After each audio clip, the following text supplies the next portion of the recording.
It is the Anfield Wrap. Neil Atkinson with Stu Wright, Paddy Fitzsimons and Dan Austin. Now, we're recording this on Sunday night, and there's loads of reasons why. One is that we've got a lot of stuff that we're getting done tomorrow through the day around the Istanbul anniversary, but also it's a bank holiday Monday as well, so we're playing all of those factors in. So we're recording this on Sunday night, so my point is if anything happens between when this comes out and when we recorded it, apologies in advance, but I don't think anything will, as it's a relatively quiet few days for football. There's stuff going on elsewhere.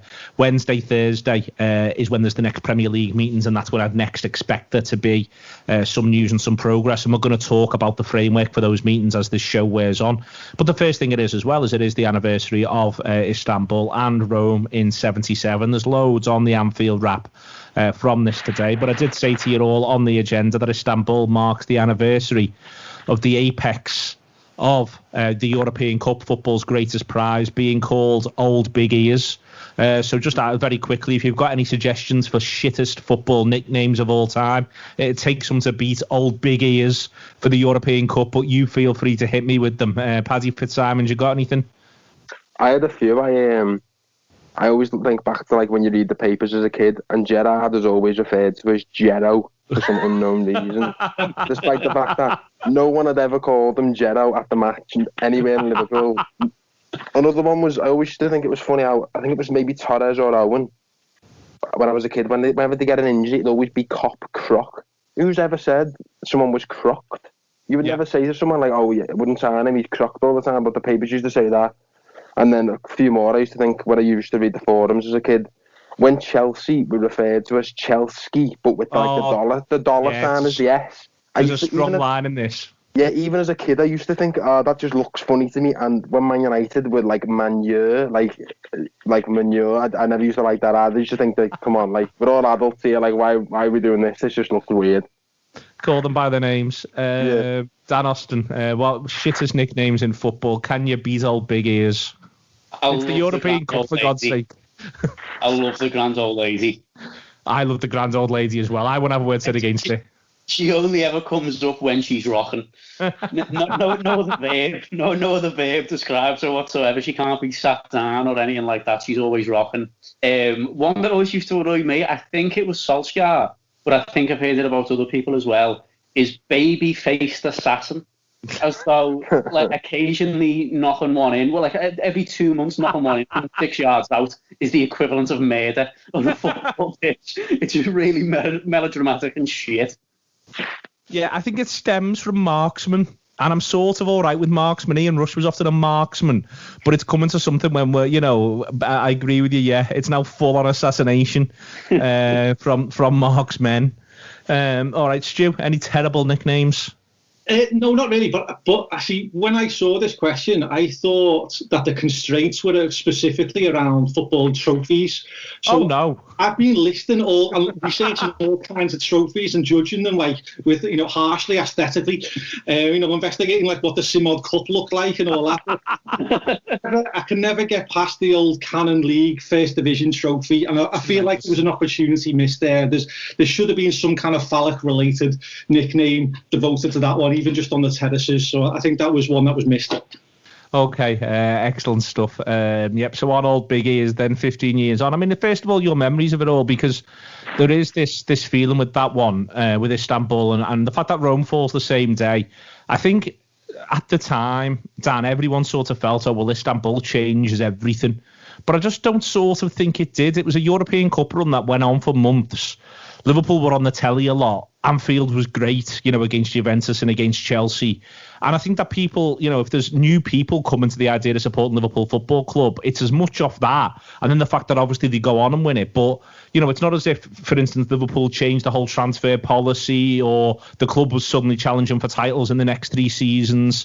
For me, it doesn't feel anywhere near as significant as Rome 77 from the point of view of who is or isn't in the ground and what the football team's doing. But maybe I'm wrong, and maybe I'm now downplaying something that was maybe overplayed. I think it changes an awful lot of things for us. I think what you say about the transfer policy and stuff is interesting, because the players that Liverpool go and get that summer, none of them feel predicated on the fact that Liverpool are champions of Europe. So they got Zenden, Reina, Crouch, and Sissoko, wasn't it, with the four that they brought in? And then they ended up getting Fowler back in the January. And I would think that if Liverpool had got knocked out in the semi-finals of that tournament and still finished 5th in the Premier League, they probably would have signed all those players anyway. I don't think any of those players were waiting to see, are Liverpool really back? Is this Liverpool at the top of European football again? But what it did do for me, I was 10 when we won it.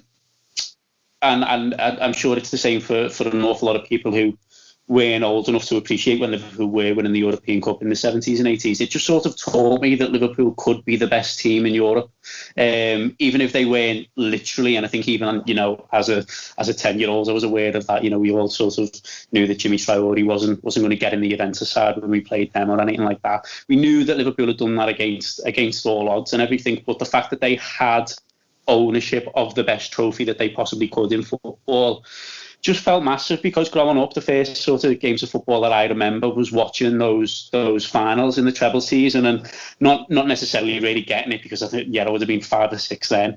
Obviously, really enjoying it. The city was decked out in red. Went to the parade afterwards and stuff, and that was me hooked on football. But after that, it didn't spring to something else. There was the Worthington Cup, wasn't that, that came in 2003, but it wasn't like Liverpool suddenly were the best team that came off the back of it. But actually going through that process of watching them go from probably ending up in the UEFA Cup the night of Olympiacos, it looked like it was going to happen, to actually beating all these teams and all these individual footballers as well that we all played as on Pro Evo, or when we were kicking the footy about in the garden, pretended to be. So we'd pretend to be Kaka, or we'd pretend to be Del Piero or whatever else, and then suddenly Anthony Letalek is part of the team that beats them. It just sort of, I think it ingrained in me and people of roughly my age that, like, just mad things can happen in football, and you can be part of this really emotional adventure that changes people. Because I remember older relatives coming back from Turkey who'd been, and they were just this mix of incredibly giddy and emotional, and I remember seeing a couple of people crying who came back, not direct relatives, but sort of like mates of mates and stuff like that. And it just it showed what Liverpool sort of meant to them, because you don't see adults like that when you're a kid. Adults just sort of crack on with things and are professional and know what they're doing and everything. And seeing all these people that you knew, or you just sort of knew from around where you lived or whatever, be that affected by a mad game of footy was just brilliant. And I think for me, my sort of attachment to Liverpool really got strengthened by that, just seeing the effect that it has on them all. And I don't think it would have if the journey to the final hadn't been done in quite the mad way that it was. But then also if the game doesn't happen like that, I think if we sort of sneak a 1-0 win and it's a dull game and whatever else, I don't think it has quite the same effect on us as a supporter base as what it actually did. Is that your recollection as well, Paddy? That sort of feeling almost liberated by it. This is, anything can happen. This is the game, the way in which it is. This is what Liverpool is capable of because of Liverpool. Yeah, I was around 7-8, I think, around Istanbul, and that season, 04-05, was my first year going to match. And I remember, like, before then, I'd always watched footy in and out, and I was always brought up on the idea that Liverpool were different and Liverpool were great, and it was because my dads and my uncles had always told me about these European Cup wins. And I don't know, I feel like as growing up as a kid, Istanbul was always the thing that I had in my pocket. So when you'd go on holiday and you'd meet a bunch of Man United fans who were kids and things, and I always talk about, like, Liverpool not being as successful throughout my life, and I often think that I'm not sure where, especially my generation, that'll be the same. I don't know where we might have been without Istanbul, because that was always the sort of trump card that we could play. I think back to, like, times on the yard in school and stuff, and, like, Evertonians and stuff, and it was always, well, I've had experiences already that you're never going to have, and I'm 9, and I've seen this, and you're never going to see this. And I think back to myself, like, when I was a kid, Man United always won the league, and Chelsea came along and Chelsea always won the league. And I think Istanbul was the biggest education to me, that, or biggest way of me knowing that, despite the fact that we aren't even really competing for that, we're still up there because we can do things like this. Like, I always remember the semi-final beating Chelsea, and as a kid, it was just, like, unfathomable to me that we would go through that. I remember saying to my dad, but we're not going to beat Chelsea, look how many points they've got, they've won the league. And he was like, well, it's Europe, it's 2 legs. And until we did that, I didn't really get that. And then it sort of always instilled that belief in you, that, like, whenever I've gone to the match now, like, you can't really explain it. Like, I always think back to, like, even like Barcelona last season, and after that semi-final, I was gutted. And you just think to yourself, but it's the hope that kills you, because I can't help but think we're going to do this. And obviously we go on and do it, but even if we hadn't, I'd still, it's still that thing that, so I think Istanbul for a generation, especially people my age, I think, was that thing that I sort of think, I don't know, it didn't change too much on the pitch, and like Dan said about the signings and things like that, but I sort of wonder what might have happened to the club in general if we didn't have Istanbul. Like, I think for a long time, to our detriment, we did fall back on Istanbul a lot, and it was always that thing that, like, I remember being a kid, and whenever Liverpool had a bad result, I'd watch the Istanbul DVD, and I think, like, things can get better, and like, we are still Liverpool. I think back to like the Kenny days and things, when things went great, and I always think, well, this will come around again. And I think I do often wonder, without Istanbul, because it was 14 years in Madrid since we'd won in Istanbul, and the only major trophy we've won since then was the League Cup. And I sort of think, if we hadn't won in Istanbul, I do sort of think, it might not have changed too much, but then for the supporter base, I think a lot of people needed Istanbul, and it was sort of like money in the bank for them for a lot of years. It's like the way that both Dan and Paddy are talking there, Stu. It's interesting. It becomes almost a new foundation myth for the club, which is major, and I think that's the thing you can also say about Rome in '77, Liverpool's first European Cup, that ultimately these are, I would argue, and now maybe along with the sixth, the ones that matter the most, in that they're the ones that prove foundational. Liverpool go on and win the European Cup again in 78, 81 and 84, but maybe it is the case that 77, 05 and 19, because of the gap between them, are the ones that just reiterate Liverpool's place at the top of the tree, and that it is always possible for this club to get itself back to the top of the tree. Yeah, it's weird, really. I was thinking about this because between 2000 and 2005, a very, very short, we're talking about 15 years ago here, and to me it feels like yesterday. And if we think between 2000 and 2005, we'd won the UEFA Cup with the most incredible final that's ever been seen in European football. And then we'd also, a year or two later, had a very, very good run in the Champions League. We got knocked out by Leverkusen, when, to be fair, that season I felt we were in a healthy position to have a shout at winning it. Yeah. So there's an element of, within that time frame, we should have felt like we kind of belonged on that stage. Really, we were at home on that stage. It was our right to be there, but we dropped off so much over a couple of years before 2005. That it all became improbable again. And the thing is, as well, for me, and you and I are of a similar generation, Neil, I think I'm a couple of years older than you. I was 6 going on 7 when we were banned from Europe. So, I've gone through that period in life growing up. I wasn't able to say when I was 9 years old on the schoolyard, I wasn't able to be the needliest bugger out there like Paddy and say that, we've seen this. So we've waited so long for this. We'd heard the stories from our fathers and our grandfathers, and this was ours. We'd waited an awful long time for this. People of our generation, we hadn't had it. We were in this awkward generation that were old enough to have gone through the pain of always falling short with it, or not having been able to experience it, and not young enough for this to be new. And so I think for a large proportion of the fan base, this was absolutely monumental, because we'd reached the top of the mountain, and like Dan was saying before, he saw people in tears. I was crying. I was absolutely crying my eyes out that night after the fight. I just couldn't believe it. So I think the way it happened as well, the way it transpired, I agree with you, Neil, that there's almost this talk that the way it happened created this larger fan base around the world because of that exposure. But as I said, 5 years earlier, we've done the same with Alaves, with 5-4, and I just love the fact that it was another layer in the LFC mythology, that this team is the maddest team in the world. Come and sign for us, because you never know what's going to happen. No matter if we've got Igor Biscan playing in midfield and Jimmy Traore playing at left back, it doesn't matter, because there are no rules with us. Anything can happen, and I love that.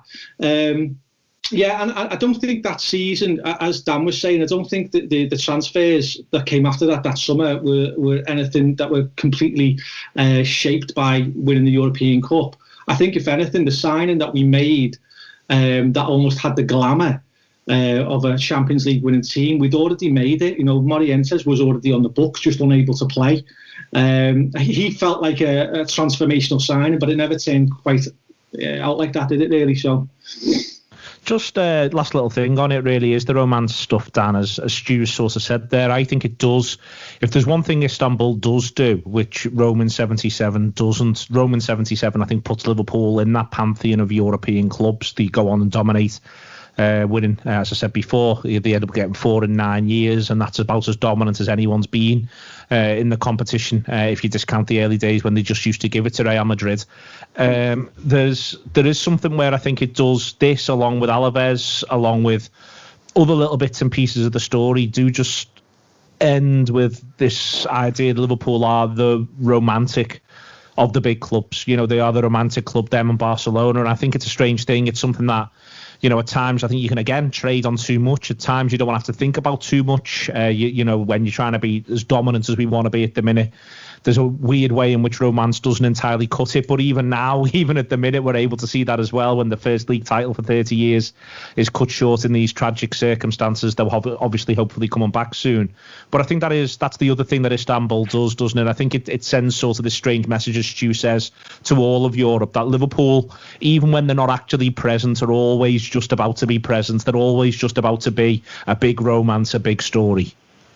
Yeah, Liverpool do ridiculous things that border on the spiritual in a way that I don't think anyone else quite manages. And I think especially for people my age, and by which I mean footballers my age, I think Istanbul's important for that, because there's an awful lot of lads in their early to mid-20s now who play football, whose first football match that they remember, that's not for whoever their local team is around the world, will be Istanbul, because it's probably the most famous game of club football that's ever taken place. And if you've grown up and you've been between the ages of 5 and say 12 watching that's a yardstick for you. You've watched that game of football and thought, bloody hell, this can happen, and these are the ones that have done it. And then you've sort of watched Liverpool again last season in that Barcelona tie do something similar again. And I think it sort of builds up this aura around Liverpool beyond the football kit and beyond the badge and what they can do, because footballers aren't soft. They know that although the manager has changed many times and the squads have changed many times and whatever, a lot of the people that were at that Barcelona game were in Istanbul, or certainly the same supporters have watched it and have been part of the journey. So there's a continuation in that. There's a commonality still, even though loads and loads of time has passed. And I think sort of marking that out as your niche, even though no one can choose to do that. No one's chosen to be 3-0 down to Milan and then come back. No one's chosen to be 3-0 down to Barcelona and then come back. But that happening on so many different occasions just throughout the interim years as well, I think really marks Liverpool out as special, because I don't think if you asked people around the world, and especially footballers, who the biggest football club in the world is, I don't think they would say Liverpool. I just think they would say Real Madrid, or they'd probably actually just be more likely to say Manchester United if they were thinking of English football.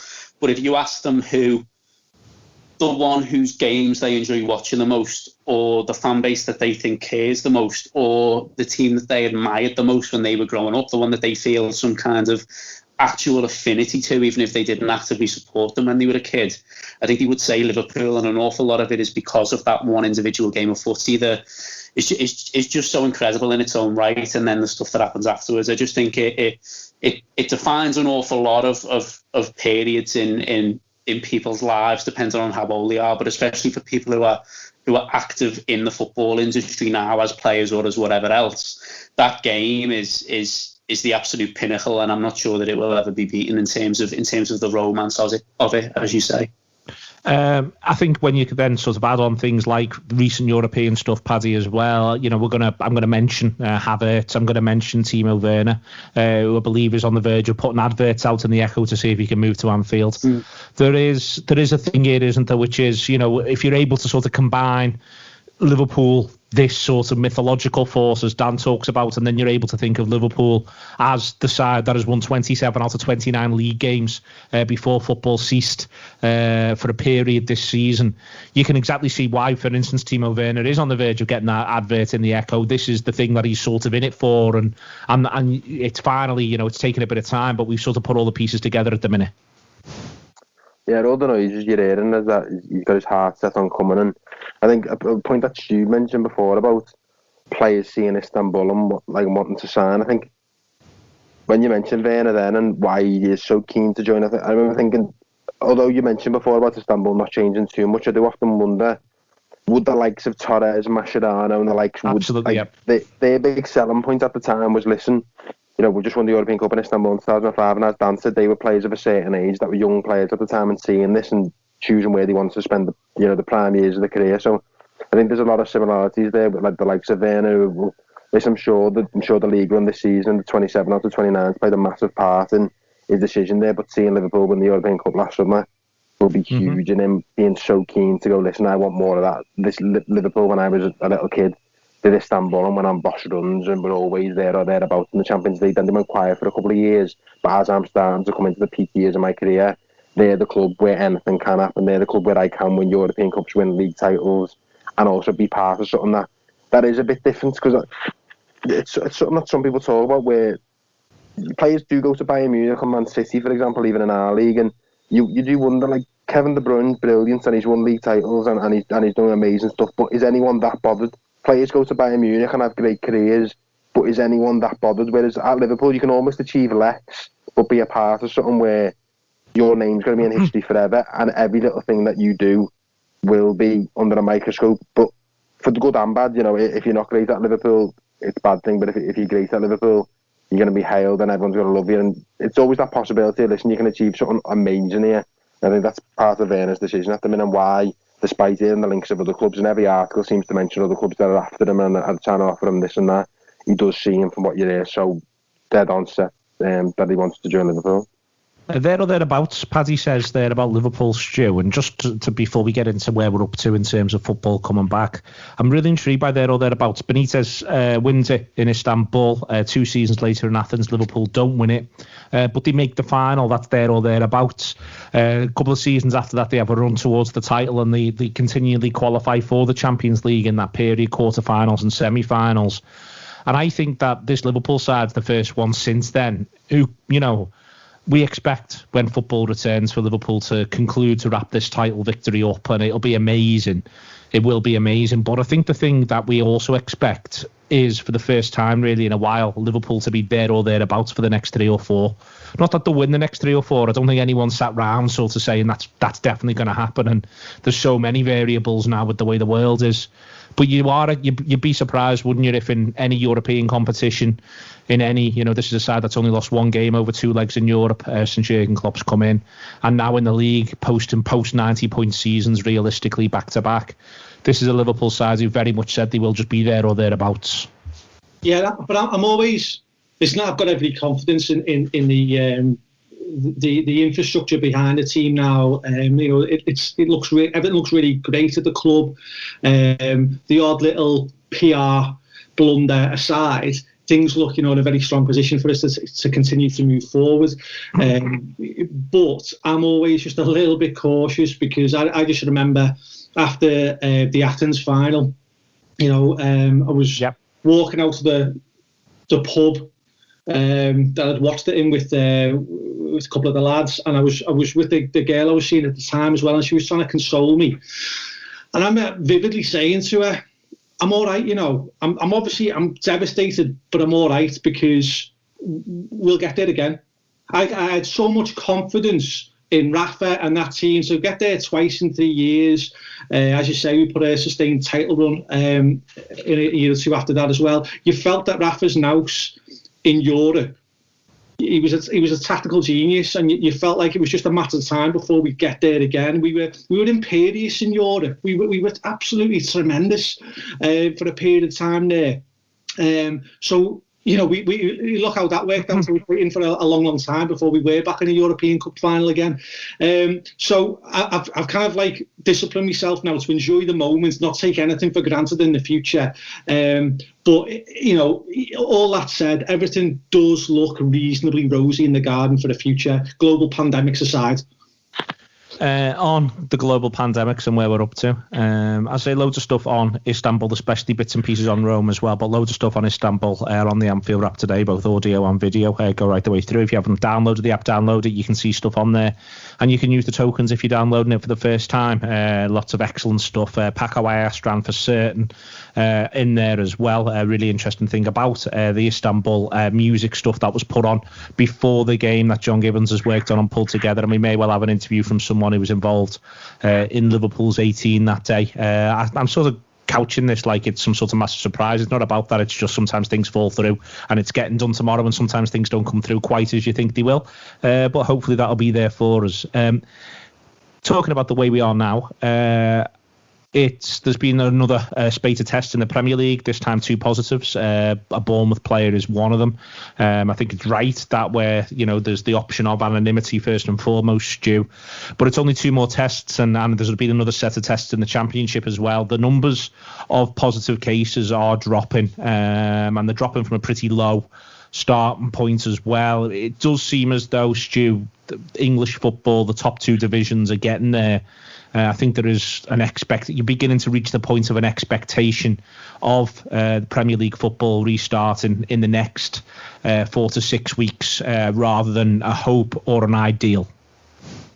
Yeah, I mean, I don't think we could have anticipated such low positive results, or low positive results from both sets of tests that have been done. I mean, that's really good news.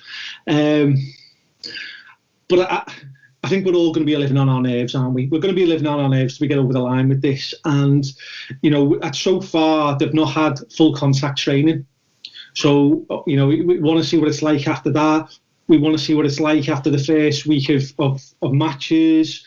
The good news is that, Germany have now had 2 sets of fixtures now, haven't they? So, touch wood, all is going well there. And I think that does maintain a level of pressure and expectation on the Premier League to get this done, because if they can get it done in the Bundesliga, why not here? But, I'm not counting my chickens yet. I think, as I said, we're going to be living on our nerves. But very, very, pardon the pun, very positive outlook at the moment anyway. Fingers crossed. It's, Dan, it is getting closer and closer, I think. I think Stu's right, obviously, still to be cautious. The one thing you want to see is the Premier League working, and the Championship is the football authorities working closer with the doctors and with the players rather than sideline. And then we've been talking about this across the last couple of weeks in different forms. But, so far it's all been it all felt very boardroom. It all felt very suit orientated, and that's where the arguments have been. But, there was a piece in The Guardian with a Leeds doctor who works in both rugby league and in football, talking about safe returns, about learning from the Bundesliga. You do feel as though it's now time for these people to be brought in earnest, have plans properly explained to them, continually explained to them, and also allow them to input on what the plans are. Yeah, every consideration that we seem to have read about so far has been pretty much exclusively based in the economic. So everything has been an argument about, what about the clubs who might be facing relegation? What about the clubs lower down the pyramid? That's obviously, a concern, because no one wants to see football clubs going out of business because of this. It is an industry, they are businesses, and we can't get away from that. But for it to have just been chief executives briefing in newspapers, or Richard Marsden, the head of the Premier League, saying something isn't enough. People can't have confidence in that as its own standalone thing, and we've seen that in political senses. No one will trust a politician's word on something. They want the word of a doctor or some people who work on the front line of whatever. In the normal sense, it's healthcare, but in this sense, it's football. I think it's been a bit disappointing. Well, actually, very disappointing that some of the footballers who've expressed reticence to play again, or at least concerns about playing again, have been shot down by people, and quite often by Liverpool supporters as well, because those are human beings that are worried about either their own lives or the lives of the people around them, and people have been very quick, I think, to rush to, oh, you might just be getting relegated, so that's bullshit. You're just saying that because you don't want to you don't want your team to get relegated or whatever. When I think this is a case of people who are proper stakeholders in the game, footballers, who will be putting their own health at a risk to some extent. Yes, the environments will be sanitised and whatever else, but it's contact, and you can't guarantee that the other 21 people on that football pitch have been adhering to whatever guidelines they're supposed to. Their concern isn't economic.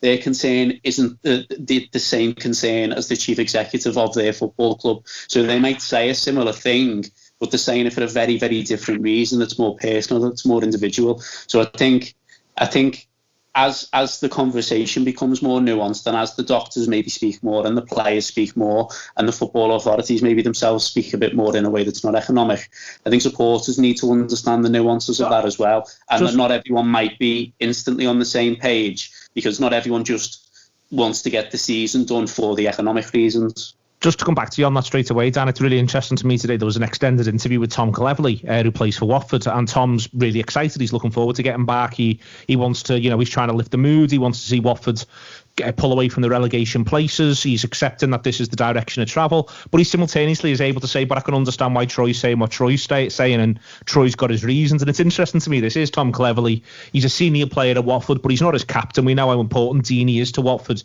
but he's able to firstly have a different view to Deeney, but secondly, and arguably have a different view to his own chief executive, but also secondly able to completely respect Deeney's view.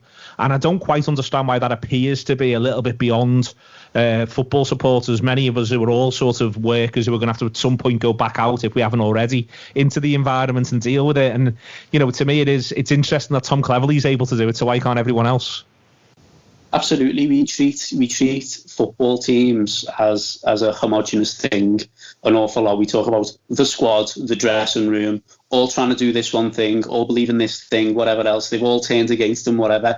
People treat footballers, or at least view footballers, as this kind of single mass of robots at sometimes, as though they haven't got their own viewpoints on things, as though they haven't got their own emotions about things. I think an awful lot of that, certainly in this country, comes from the prejudice that a lot of people have got. The footballers are thick, when that 99% of the time is absolutely not the case. But they don't tend to respect the fact that they can go against the grain in some way, or going against the grain in some way is often seen as turning your back on the group or turning your back on your manager or whatever else. Yeah. I think it's really good that he's said it in that way, and I think it's great that loads of them seem really excited and just want to play footy again, because it's their job. It's what they've always wanted to do. They're very privileged to be able to do it, and I think the vast majority of them recognise that and would just like to do it again to bring their own spirits up, but also the spirits of the people who watch the footy and enjoy it. But the fact that they recognise that's really, really important, because it's going to happen in every squad. There's going to be a member of every squad, I would think,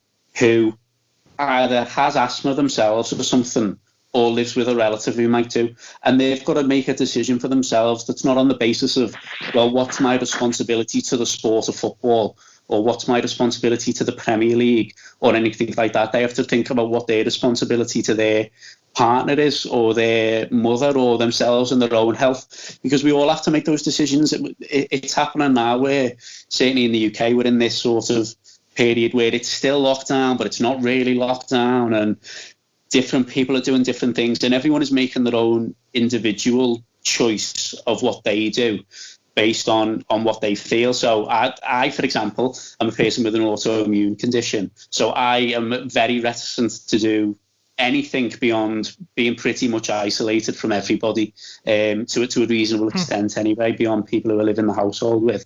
So that's my way of doing it. But people in my extended family might think, well, I can go to the park and meet someone from 2 meters away because I haven't got such and such a condition. I can do that. If we're doing that as regular human beings in society, then footballers are the same. They might be very, very privileged and paid an awful lot, and we'd all absolutely love to swap our jobs for theirs.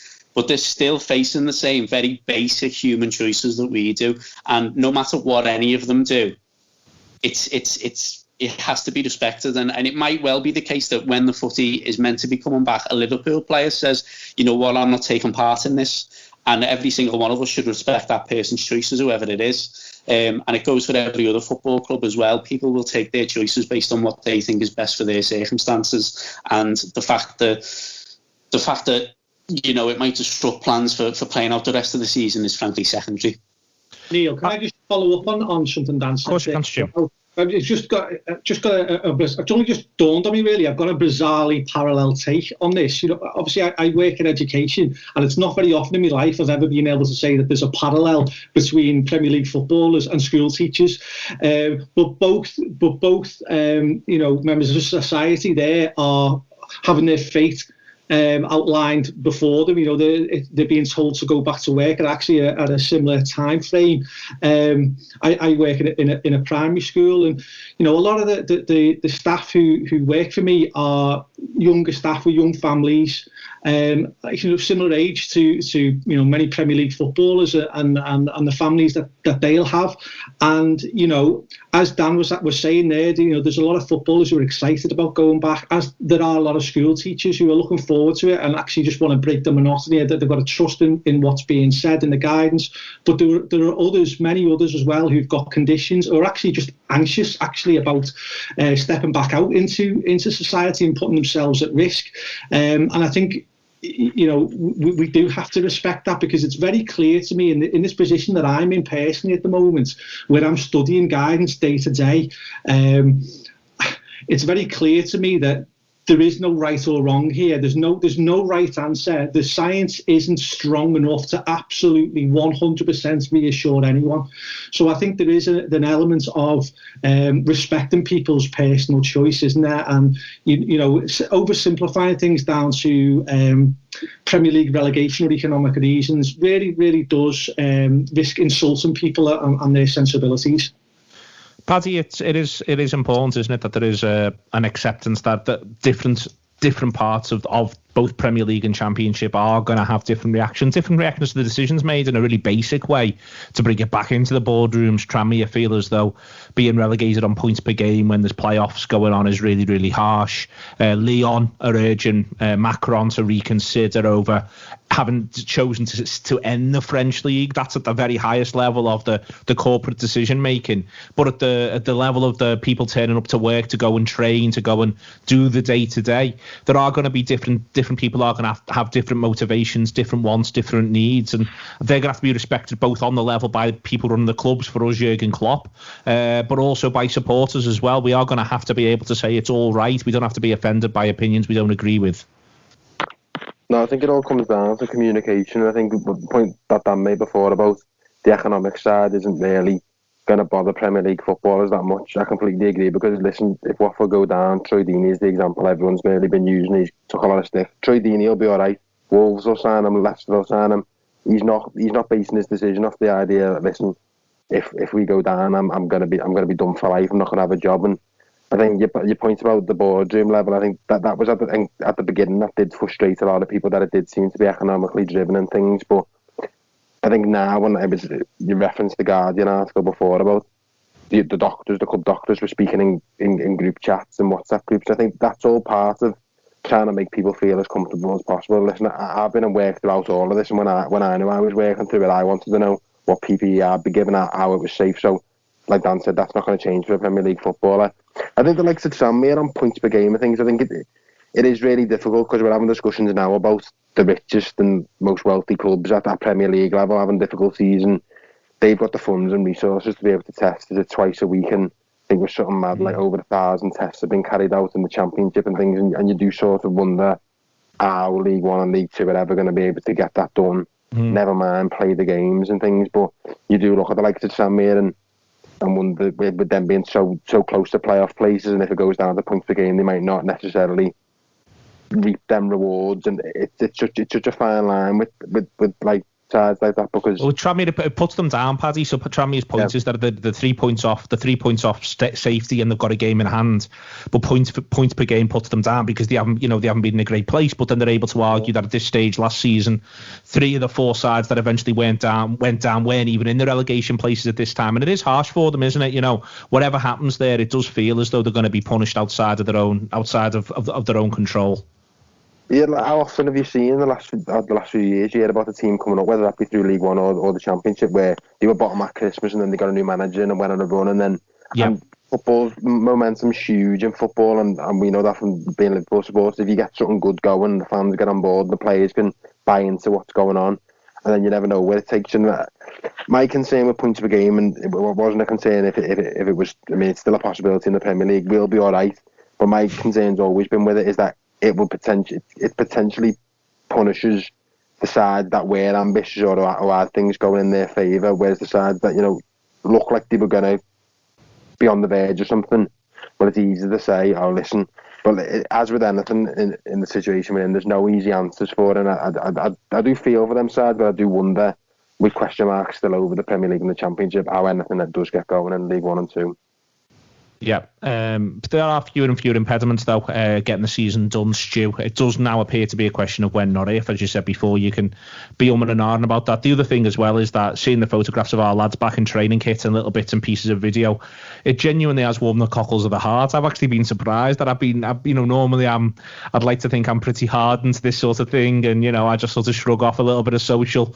But seeing these lads in the Siang training kit looking phenomenal. I could write 5 pieces on Bobby Firmino's hair and what it means for wider world society. It's been great to see them sort of look like they're having a good time, to be honest. Yeah, I mean, it's got that little bit of first day back at pre-season feeling to it, but with an added edge that you never ever have at pre-season, knowing that you're just a couple of games away from winning the league. Do you know what I mean? So it just puts a whole nother level onto that normal pre-season excitement. The pictures of them with the sun shining, Bobby Firmino's look. By the way, I would not for 1 minute be counting on that will be his look when we do play a game. Absolutely not. Center himself again by that time. Like Prince. Incredible, absolutely incredible. I was a bit more concerned about Sadio Mane's look, to be fair. He looks like he's been worrying about this pandemic a great deal. I went to the world on his shoulders. We now know what happened to the original Ronaldo's, the rest of his hair from the 98 World Cup. It's been really exciting. But every time you look at it at the moment, you're just hoping, aren't you? You're just praying that what they're excited about, they're going to be able to go and do. They're going to be able to go and do the job that they're training for. Paddy, they're going to have to show a fair bit of adaptability to 5 subs and all that, but also, day-to-day training at the minute where they can't do contact work. We know that our manager and the team around him are, have been able to develop footballers to work in circumstances. We back our coach and staff, but they are going to have to show that adaptability, and so are the players. And I think that, you want to see them be able to enjoy the football as well as, and when it comes, one of the things it's been nice seeing in the flashes that we've all seen from Germany at times is it looks like the footballers are enjoying it. I've seen both Leverkusen matches and they look really well coached, far better coached than either of their opponents so far, one of whom is a side who started this little run above them, who they've now gone above. And you do think that there is a bit of a challenge here, isn't there, for players and for coaches to be able to prosper in this environment? Yeah, I think if and when it does come back, I think it will be very strange. I think you'll see a lot of strange football matches taking place.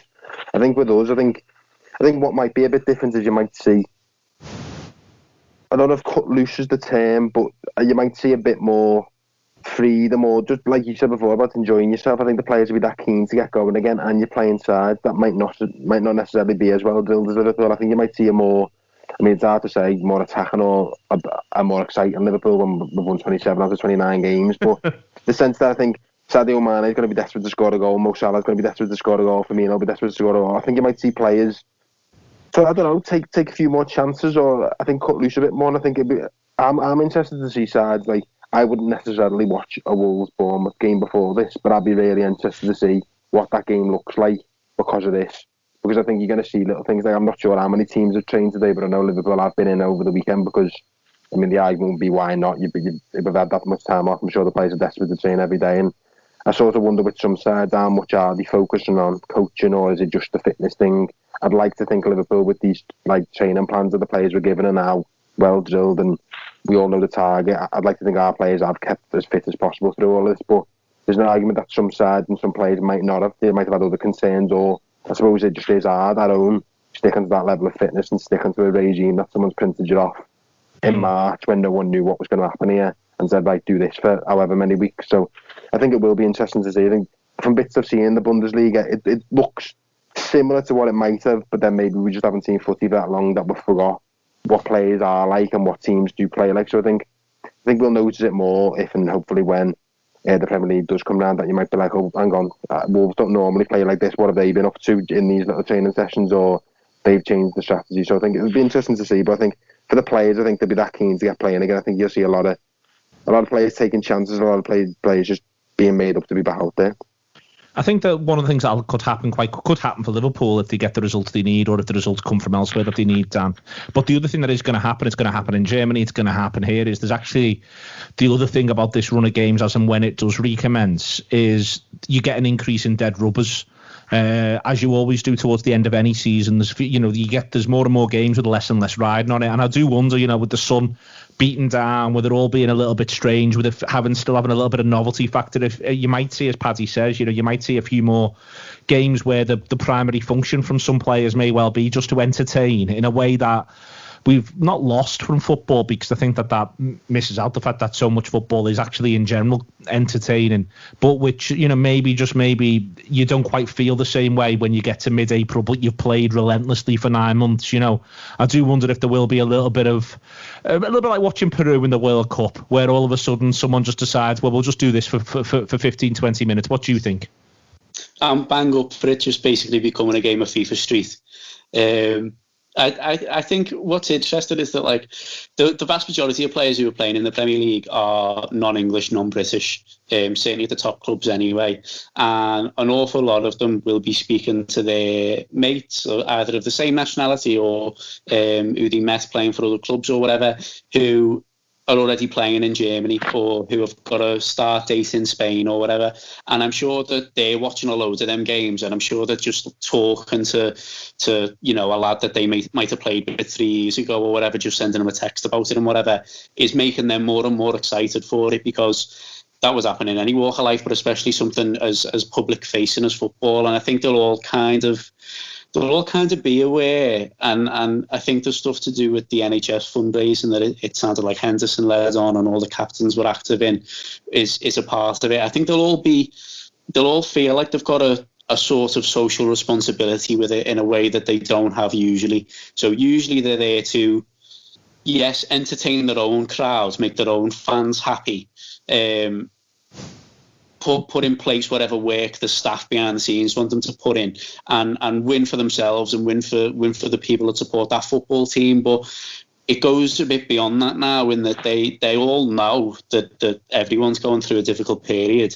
And if it was me, and I presume it's the same for them, as I say, because they've already shown that they've got a social conscience, there's that extra bit of, not pressure, but an extra responsibility to think, well, loads of people are watching this today, and probably loads of them don't even usually watch football, but because it's back, and because the only thing else that's getting shown is repeats of bargain hunts because no one can make new telly, then the viewing figures are going to be through the roof. So we've got a responsibility on our shoulders here that we maybe didn't have before, to just take everyone's minds off things for a bit. And if we sit here and play 5 at the back and try and grind a 0-0 out here against Newcastle at St George's Park with 3 people still around the pitch, are we really serving that purpose?